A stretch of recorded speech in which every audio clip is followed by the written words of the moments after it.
વાવ થરાદને અલગ જિલ્લો બનતા વિભાજનનો આનંદ સુરત અને વતનમાં લોકોએ ઉજવણી કરી। ગુજરાત સરકારના એક ઐતિહાસિક નિર્ણયે બનાસકાંઠાના વાવ અને થરાદ વિસ્તારના લોકહિતમાં નવી આશાની કિરણ ઉત્પન્ન કરી છે। વર્ષોથી રહેલી અલગ જિલ્લાની માંગ હવે પૂરી થતાં સુરત તથા વતનના લોકોમાં ખુશીનો માહોલ જોવા મળી રહ્યો છે। મળતી માહિતી મુજબ સુરતમાં વસતા વાવ થરાદ અને ધાનેરાના લોકોએ ફટાકડા ફોડી અને મીઠાઈ વહેંચીને આ નિર્ણયને વધાવ્યો છે। દ્રશ્યોમાં જોઈ શકાય છે કે કઈ રીતે સુરતમાં મીટિંગ બાદ ફટાકડા ફોડી રહેલા લોકો આનંદ વ્યક્ત કરી રહ્યા છે। મીઠાઈ વહેંચીને સરકારના આ નિર્ણાયક પગલાંનો આવકાર મેળવી રહ્યા છે। સરકારના આ નિર્ણયથી વાવ અને થરાદની જનતાના લાંબા સમયના પ્રશ્નોનું સમાધાન થયું છે।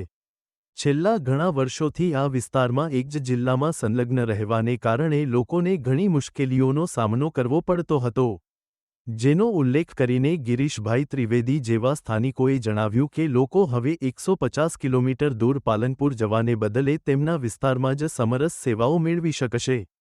આ ઉપરાંત આ વિસ્તારનો વિકાસ પણ ઝડપી ગતિએ આગળ વધશે। આ નિર્ણય વાવ થરાદની જનતા માટે કાયમ બદલાવ લાવશે। વર્ષો જૂની માંગ પૂરી કરવા બદલ અમે સરકારનો આભાર માનીએ છીએ। બનાસકાંઠામાં અગાઉ માત્ર એક જિલ્લો હોવાથી અનેક ગામોના લોકો માટે મુખ્ય મથકો સુધી પહોંચવું મુશ્કેલ બનતું। હવે આ વિસ્તારોનું વિભાજન થતાં સ્થાનિક વિકાસની નવી તકો પ્રાપ્ત થશે। વાવ થરાદ માટે અલગ જિલ્લાનો આ નિર્ણય જનતાના સ્વપ્નનું સાકાર રૂપ છે। સરકારના આ ઐતિહાસિક પગલાંએ લોકોના દિલ જીતી લીધા છે। હવે જોવાનું એ છે કે આ નવી વ્યવસ્થા હેઠળ વિસ્તારોમાં વિકાસના નવા માર્ગ કઈ રીતે રચાય છે। આ હતી ખાસ અહેવાલ પ્રકોપ ન્યૂઝ વડગામના જશવંત મકવાણાની સાથે। વધુ અપડેટ્સ માટે જોડાયેલા રહો પ્રકોપ ન્યૂઝ ચેનલ સાથે। નરસિંહભાઈ ચૌધરી ધાનેરાના વતની ગામ અન્નાપુર ગઢ છે અને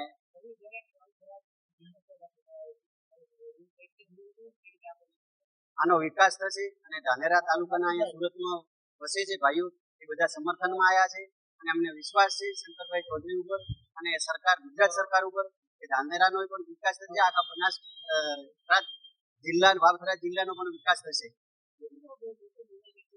સારો બહુ સારો અમારા માટે તો દિવાળી જેવો માહોલ છે। આજે અમે દિવાળી માહોલ બનાવ્યો છે, મીઠાઈ ખાધી છે, ફટાકડા ફોડ્યા છે, એટલે અમારા માટે તો સારો નિર્ણય છે। શું કહેશો આજે જે પ્રકારે ઉજવણી થઈ? ગિરીશભાઈ ત્રિવેદી, મૂળ વતન સુઈગામ તાલુકો।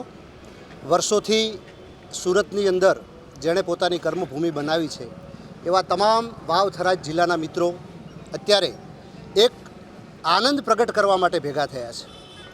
ગુજરાત સરકારની કેબિનેટે હમણાં જ એક ખૂબ મહત્ત્વનો નિર્ણય લીધો છે અને વાવ થરાદને જિલ્લો જાહેર કર્યો છે। કાંકરેજ, દિયોદર, લાખણી, થરાદ, ધાનેરા, સુઈગામ અને વાવ આ બધા જ તાલુકાઓ ભેગા મળીને એક થરાદ જિલ્લાનું નિર્માણ કર્યું છે।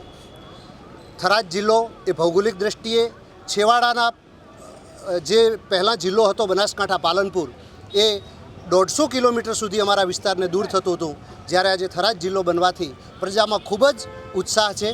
એના માટે કરીને અહીંયા બધા ભેગા થયા છે, ફટાકડા ફોડી, મીઠાઈ વેચી અને બધાએ પોતાનો આનંદ પ્રગટ કર્યો છે। અચ્છા, થરાદ જિલ્લો જાહેર થયો અને પહેલું નગરપાલિકાનું ઇલેક્શન પણ આ વખતે જાહેર થશે, કઈ રીતે એને જોઈ રહ્યા છે?